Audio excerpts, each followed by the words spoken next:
बच्चों और बड़ों सभी की फेवरेट चिकन नूडल्स की बहुत ही मज़ेदार सी रेसिपी आपके साथ शेयर करूंगी। उबलते हुए पानी में ऑयल नमक डाल देंगे, साथ ही नूडल्स डालकर इसको उबलने के लिए रख देंगे। 12 मिनट हो गए हैं, बहुत अच्छे से नूडल्स बॉईल हो चुकी हैं। इसको छलनी में छान कर इसके ऊपर ठंडा पानी डाल देंगे। ऑयल लगाकर इसको साइड पर रख देते हैं। अब ऑयल डाल देंगे तकरीबन आधा कप कढ़ाई में, साथ ही प्याज डाल देंगे चॉप किया हुआ। प्याज को हल्का सा फ्राई करने के बाद बोनलेस चिकन डाल देंगे।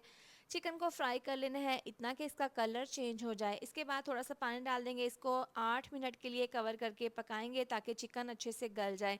इसमें अब डाल देंगे नमक, चिकन पाउडर डाल देंगे, साथ ही इसमें डाल देंगे कुटी हुई लाल मिर्च, हल्दी पाउडर, पिसी हुई काली मिर्च, पिसा हुआ गरम मसाला डाल देंगे, साथ ही धनिया पाउडर डालकर अब यहाँ पर चिकन को इन मसालों के साथ अच्छे से मिक्स कर लेंगे। स्ट्रिप्स में कटी हुई गाजर डाल देंगे। अब इसको 5 मिनट के लिए पकाएंगे।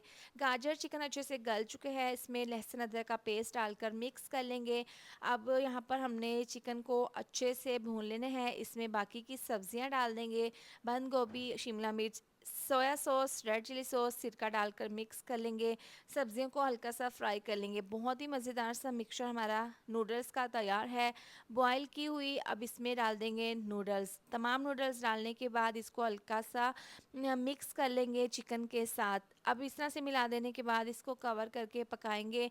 तकरीबन 5 मिनट के लिए इसको दम पर रखेंगे। बहुत ही मज़ेदार रेस्टोरेंट स्टाइल चिकन नूडल्स बनकर तैयार हैं।